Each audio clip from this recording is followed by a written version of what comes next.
सुअपराह्न बच्चों, मैं आपकी हिंदी की अध्यापिका आज फिर एक बार आप सभी के समक्ष प्रस्तुत हुई हूँ। बच्चों, आज हम हमारा हिंदी व्याकरण का पाठ 2 प्रत्यय वो हम करेंगे। उपसर्ग और प्रत्यय आप पहले भी पढ़ चुके हो 8वीं कक्षा में। चलिए एक बार फिर से हम इसको रिपीट कर लेते हैं, कुछ नया आपको सीखने को मिलेगा। प्रत्यय किसे कहते हैं? तो आप सभी को पता है कि भाषा के वे लघुत्तम सार्थक खंड जो शब्द के अंत में जुड़कर नए नए शब्दों का निर्माण करते हैं, तो उन्हें हम क्या कहते हैं बच्चों? उन्हें हम प्रत्यय कहते हैं। तो ये आप सभी को पता है कि ये किसी भी शब्द के अंत में जुड़ते हैं। जैसे मान लीजिए हमने एक शब्द ले लिया है घबराहट, ठीक है, घबराहट। तो अब इसमें अगर पूछा जाए कि इसमें प्रत्यय क्या है, तो आप क्या बताएंगे? इसमें आहट, इसमें आहट प्रत्यय है। तो अब है हमारे हिंदी के प्रत्यय। तो सबसे पहला हमारा हिंदी का जो प्रत्यय है वो है रूप साधक प्रत्यय। अब रूप साधक प्रत्यय क्या होता है? हिंदी में संज्ञा, सर्वनाम, विशेषण तथा क्रिया के विभिन्न रूपों की जो रचना होती है वो साधक प्रत्ययों से ही होती है, ठीक है। जैसे अगर हम बात करें कि हमारे जो हिंदी में संज्ञा है, तो संज्ञा में हम क्या करते हैं? लिंग, वचन और कारक, उसके लिए हम एक श्रेणी बनाते हैं। सर्वनाम के लिए फिर हम बनाते हैं पुरुष, वचन और कारक, ठीक है।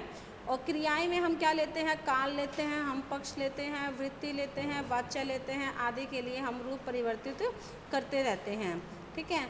तो जैसे मान लीजिए एक वाक्य मैंने लिया है, वह घर जाता है, वह घर जाता है, तो इसका बहुवचन क्या बन जाएगा? वे घर जाते हैं। एक वचन बन जाएगा वह घर जाती है। अब यहाँ पर देखिए मैंने उसका लिंग चेंज कर दिया है और बहुवचन क्या बन जाएगा? वे घर जाती हैं, ठीक है। दूसरा जो है हमारा वो है शब्द साधक या व्युत्पादक प्रत्यय, यानी कि हिंदी में तत्सम, तद्भव, विदेशी तीनों ही प्रकार के प्रत्यय मिलते हैं जो नए नए शब्दों की रचना में काम आते हैं। जैसे मैंने एक शब्द लिया है फंदेबाज, फंदेबाज, तो इसमें जो फंदा है ये तो आपका शब्द बन गया, और जो इसमें बाज लगा है ये क्या लगा है? आपका ये प्रत्यय लगा है। ऐसे ही मान लीजिए हमने एक दूसरा शब्द ले लिया है खजांची, तो खजान तो उसमें, खजाना तो उसमें क्या बन गया है? शब्द बन गया है, और ची उसमें क्या बन गया है? प्रत्यय। तो संस्कृत प्रत्यय या तत्सम प्रत्यय, संस्कृत में 2 प्रकार के प्रत्यय होते हैं। एक तो वे होते हैं जो क्रिया धातु के बाद लगकर संज्ञा या विशेषण बनाते हैं, ठीक है। तो इनको हम क्या कहते हैं? इनको हम कहते हैं कृत प्रत्यय, जो संज्ञा या विशेषण आदि बनाते हैं, जैसे पढ़ाई, लिखाई, ठीक है। और दूसरा जो होता है वो हमारा क्या होता है? वो हमारा होता है तद्धित प्रत्यय, जो कि संज्ञा, विशेषण, अव्यय आदि के बाद लगते हैं। तो बच्चों जो हमारा कृत प्रत्यय है वो देखिए, ये प्रत्यय क्रिया के धातु रूपों में लगकर संज्ञा, विशेषण आदि बनाते हैं। और कृत प्रत्ययों से बने हुए शब्दों को हम क्या कह देते हैं? उन्हें हम कृदंत कह देते हैं। तो जो क्रिया रूपों के साथ कृत प्रत्यय निम्नलिखित स्थितियों में प्रयुक्त होता है। सबसे पहला है क्रिया को करने वाला, जैसे गायक है। अब गायक शब्द में अगर हम बात करें भाई गायक, तो इसमें प्रत्यय आपका क्या आ जाएगा? कै। सेवक, सेवक में भी क्या आ जाएगा? कै प्रत्यय आ जाएगा। नायक, तो इसमें अक प्रत्यय आ जाएगा। और पाठक, पाठ जमा में अक, तो इसमें भी क्या आ जाएगा? आपका अक प्रत्यय आ जाएगा, ठीक है। उसके बाद है दूसरा क्रिया का कर्म, ठीक है, क्रिया का कर्म, यानी कि हिंदी का प्रत्यय है। जैसे मान लीजिए आपने ले लिया है चटनी, तो इसमें आपका क्या प्रत्यय आ जाएगा? इसमें आपका नी प्रत्यय आ जाएगा। ऐसे ही आपने ले लिया है सूंघनी, सूंघनी में भी नी प्रत्यय आ जाएगा, और फूकनी में भी नी प्रत्यय आ जाएगा। मान लो हम कोई दूसरा शब्द ले लेते हैं बिछोना, बिछोना, तो इसमें आपका क्या प्रत्यय आएगा? बिछ जमा में ओना, ओना आपका प्रत्यय आ जाएगा। तीसरा है क्रिया का परिणाम, यानी कि जो शब्द क्रिया का परिणाम बताते हैं, यानी कि भाववाचक संज्ञाएं बनाने के लिए। जैसे मान लीजिए मैंने एक शब्द लिया है लिखना, तो उसमें लिख तो आपकी क्या बन जाएगी, क्रिया, और ना आपका क्या बन जाएगा, प्रत्यय बन जाएगा। ऐसे ही मान लो मैंने एक शब्द ले लिया है मिलान, तो मिल उसमें क्या बन जाएगा, शब्द, और ये आन आपका क्या बन जाएगा, प्रत्यय। ऐसे ही लिखाई, तो लिख जमा में आई, और ऐसे ही सजावट, तो सज जमा में आवट, और ऐसे ही मैंने एक शब्द ले लिया है हंसी, तो हंसी में क्या बन जाएगा, हंस जमा में ई। ठीक है।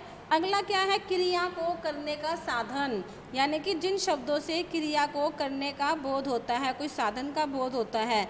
जैसे मान लीजिए हमने एक शब्द ले लिया है धुलाई,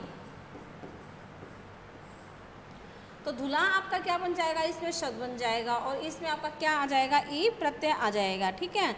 ऐसे ही मान लो हमने एक शब्द ले लिया है चलनी, तो चल आपका क्या आ जाएगा, उसमें चल आपका मूल शब्द आ जाएगा, और नी आपका क्या आ जाएगा, ये आपका प्रत्यय आ जाएगा। उसके बाद है क्रिया करने के योग्य होना। क्रिया करने के योग्य होना, जैसे कि जो क्रिया को करने के योग्य हो, जैसे पठनीय। पठनीय क्या होता है, जो पढ़ने के योग्य हो, पढ़ने के योग्य हो, तो इसमें आपका क्या आ जाएगा, पठनीय में इसमें आपका अन्य प्रत्यय आ जाएगा। ठीक है। और ऐसे ही मैं कहूँ श्रव्य, श्रव्य का मीनिंग क्या होता है, सुनने योग्य, तो इसमें आपका व्यय प्रत्यय आ जाएगा। ठीक है बच्चों। और उसके बाद हम करेंगे तद्धित प्रत्यय। अब तद्धित प्रत्यय क्या होते हैं, ऐसे प्रत्यय जो संज्ञा, विशेषण, अव्यय आदि के बाद लगते हैं, और ये प्राय आपके क्या बनाएंगे, या तो ये संज्ञा बनाएंगे या फिर आपके क्या बनाएंगे, ये विशेषण बनाएंगे। अब संज्ञा से संज्ञा देखिए कैसे बनती है। मान लीजिए मैंने एक शब्द ले लिया है डिबिया, तो डिबिया में आपका क्या प्रत्यय आ जाएगा, ईया। ठीक है। ऐसे ही मैंने ले लिया है दुखड़ा, दुखड़ा में आपका क्या आ जाएगा, डा प्रत्यय आ जाएगा। ऐसे ही मैंने ले लिया है बुढ़ापा, तो बुढ़ापा में बूढ़ा जमा में आपा, और इसमें आपका पा प्रत्यय भी है। सुनार में सुन जमा में आर, और धनवान में क्या बन जाएगा आपका, धन जमा में वान, ये आपका इसमें प्रत्यय आ जाएगा। ठीक है। उसके बाद है विशेषण से हम संज्ञा कैसे बनाते हैं, जैसे लघुता है, तो लघु आपका क्या है, ये आपकी संज्ञा है, और इसमें हमने ता प्रत्यय जोड़ दिया, तो ये क्या बन गया, लघुता। ऐसे ही मिठास, तो मीठा जमा में आस। कड़वाहट, तो कड़वा जमा में आहट। गरीब जमा में ई, क्या बन जाएगा, गरीबी। और अच्छाई, अच्छाई में आपका क्या बन जाएगा, आई प्रत्यय बन जाएगा। ठीक है। ऐसे ही संज्ञा से हम विशेषण बताते हैं, जैसे उनी है, उनी में ई प्रत्यय, नमकीन में इन प्रत्यय, बंगाली में क्या आ जाएगा आपका ई प्रत्यय, और घरेलू में क्या आ जाएगा, एलू प्रत्यय। ठीक है। और धार्मिक, तो धर्म जमा में इक। ईला से मान लो जहरीला, तो जहर जमा में ईला। बम्बैया, यानी कि बम्बई शब्द से क्या बन गया आपका, बम्बैया, तो इसमें ईया प्रत्यय आ गया है। चचेरा, यानी कि जो चाचा का हो, तो चाचा जमा में एरा। और सालाना, यानी कि साल जमा में आना। अब है क्रिया विशेषण से विशेषण, वो कैसे बनेंगे क्रिया विशेषण से विशेषण, जैसे अगला, तो अग जमा में ला। ठीक है।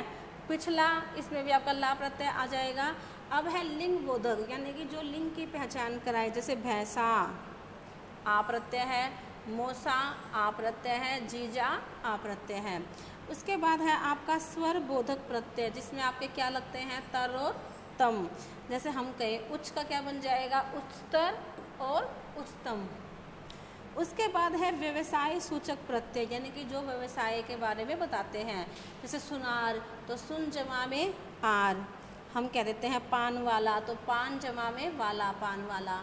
अच्छा, गुणवाचक, यानी कि जो विशेषता बताते हैं, गुणवाचक विशेषण, जैसे कृपालु, कृपालु क्या होता है, कृपा करने वाला, तो कृपा जमा में आलो।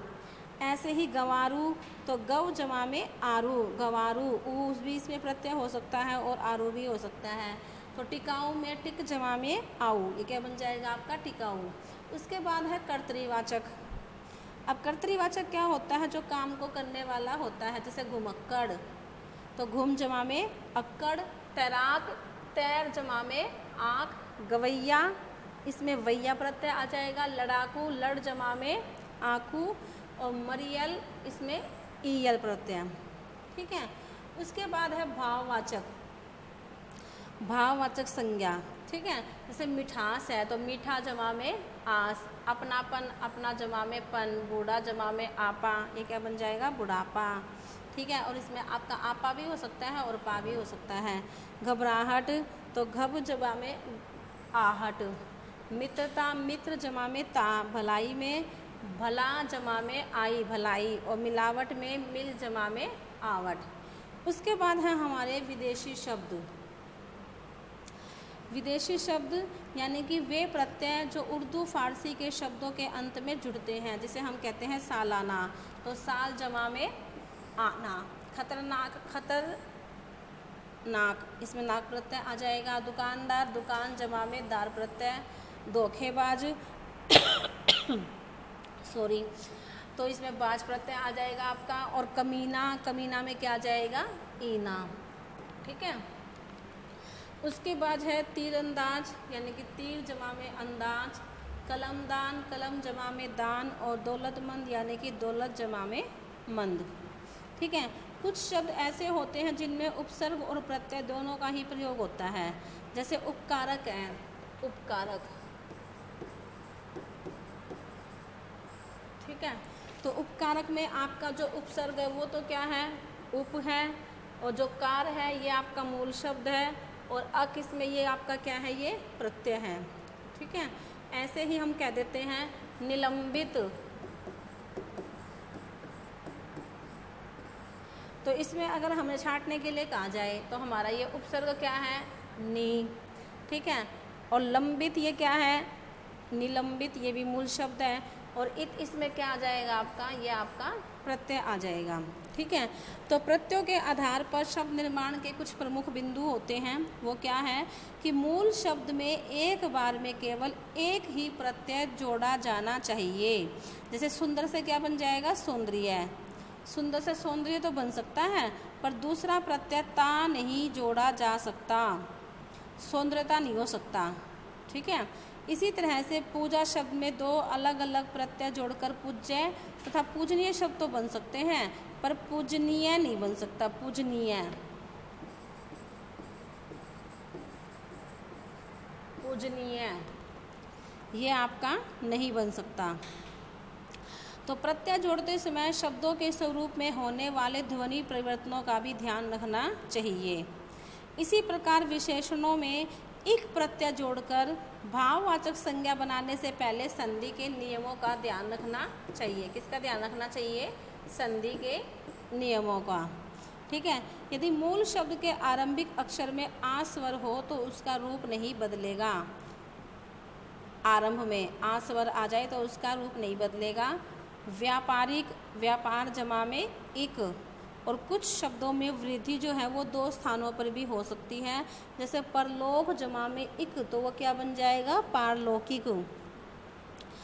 तो अगर आपसे पूछा जाए कि पद किसे कहते हैं तो आप कहेंगे कि वाक्य में प्रयुक्त शब्द क्या कहलाता है पद।